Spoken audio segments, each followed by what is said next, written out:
सिक्किम भारत के north east राज्यों में सबसे खूबसूरत राज्य है, जो अपनी खूबसूरती और वाइल्ड डाइवर्सिटी की वजह से पूरी दुनिया में जाना जाता है। साथ ही दुनिया की तीसरी सबसे ऊंची पर्वत चोटी कंचनजंगा भी इसी राज्य में मौजूद है। भारत के लिए सिक्किम एक हेरिटेज के अलावा भी बहुत ज़्यादा ज़रूरी है, क्योंकि यह एक ऐसा राज्य है जिससे भारत चीन जैसे देश पर नज़र रख पाता है। यानी अगर सिक्किम भारत का हिस्सा नहीं होता तो शायद चीन भारत के कई और राज्यों पर अपना कब्जा कर लेता।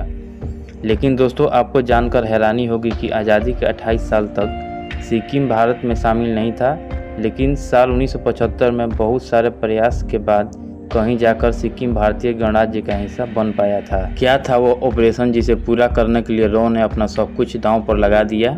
आइए जानते हैं इस वीडियो में। ये बात तो आपको पता ही होगा कि आज़ादी के समय भारत के कई राज्य अलग अलग बिखरे हुए थे। उन्हीं बिखरी हुई रियासतों में एक था सिक्किम, जो भारत का हिस्सा नहीं था। उस समय वहाँ चौग्याल वंश का राज था।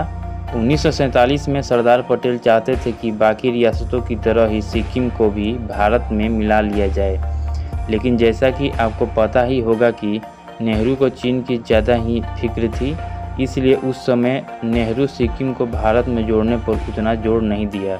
लेकिन जब इंदिरा गांधी प्रधानमंत्री बनी तो उन्होंने अपनी सहायक पीएन धर से इस बारे में बताया। उनके अनुसार नेहरू चीन के रिश्तों में सावधानी बरत रहे थे, लेकिन अब इंदिरा गांधी ऐसा कुछ नहीं चाहती थी, बल्कि उनका मानना था कि अगर वह सिक्किम के मामले में रियायत देंगी तो चीन भारत पर और ख़तरनाक रूप ले लेगा। इसीलिए अब ज़रूरत था कि सिक्किम का अब कुछ किया जाए। नेहरू के समय में 1950 में भारत और सिक्किम के बीच एक ट्रीटी साइन हुई थी, जिसके अनुसार सिक्किम भारत का प्रोटेक्टोरेट स्टेट बन गया। इसका मतलब यह था कि सिक्किम में राज तो वहाँ के राजा का ही होगा, लेकिन उसके डिफेंस और विदेश मामलों से जुड़े मामले भारत सरकार देखेगी। साल 1964 तक ऐसा ही चलता रहा। फिर नेहरू के मौत के बाद सिक्किम के राजा पर्लेन नौग्याल ने बदलाव की मांग करने लगे।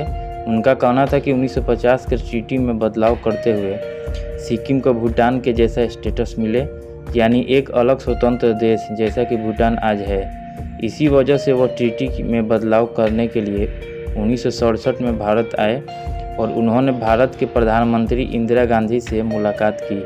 सब कुछ सही चल रहा था, लेकिन आर्मी चीफ ने कहा कि आप सिक्किम के साथ जो भी कीजिए, लेकिन मुझे वहां अपनी सेना को लेकर पूरी आज़ादी चाहिए।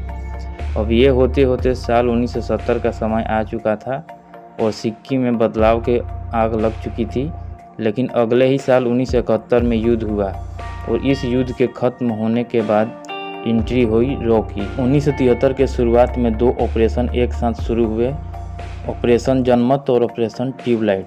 असल में ये नाम दिए गए थे सिक्किम नेशनल कांग्रेस के दो नेताओं को, काजी और प्रधान को, जिनके सहयोग से सारी कहानी चल रही थी। फरवरी 1973 में रॉ के टीम ने काजी और केसी प्रधान से मुलाकात की और सिक्किम प्लान शुरू हो गया।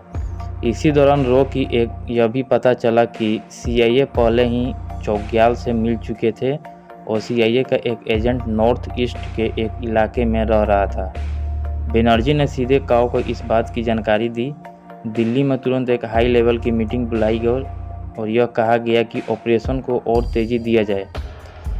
तेज़ी लाने के लिए जनता का विरोध इस लेवल तक पहुंचाया जाए कि मजबूरी में चौग्याल को भारत से मदद मांगने के लिए आगे आना ही पड़े। 4 अप्रैल 1973 के खास घटना हुई। उस दिन चौग्याल राजा का 50वां बर्थडे था, इसलिए राजभवन में जश्न चल रहा था। वही सड़कों पर राजशाही के खिलाफ प्रदर्शन चल रहा था। इस दौरान चौग्याल राजा के बेटे तेंजिंग राजभवन के रूट पर जा रहे थे। तभी लोगों ने उन्हें बीच में ही रोक दिया।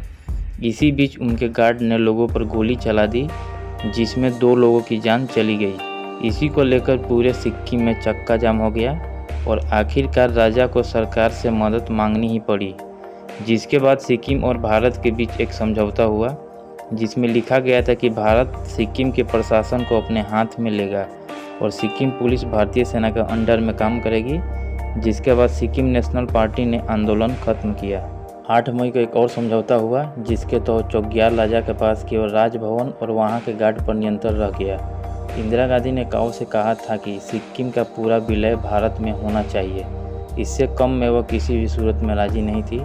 यानी कि वहाँ के राजभवन और गार्ड भी कंट्रोल में आने थे। इसीलिए काओ का काम अभी खत्म नहीं हुआ था। जिसके बाद 1974 में सिक्किम में चुनाव हुए। काओ ने जैसा सोचा था वैसा ही हुआ। काजी के सिक्किम नेशनल कांग्रेस को भारी बहुमत मिला। काजी के पार्टी ने गवर्नमेंट ऑफ सिक्किम एक्ट 1974 सदन में पेश किया। एक्ट पारित हुआ और सिक्किम भारत का एसोसिएशन स्टेट बन गया।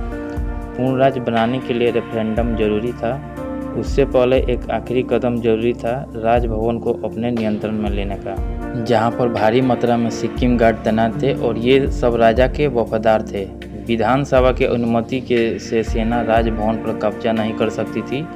रॉ के प्लान के तहत सबसे पहले गंगटोक में प्रदर्शन किया गया और उसी राजभवन को राज्य के अधीन किया जाए और सिक्किम गार्ड को वहां से हटाया जाए।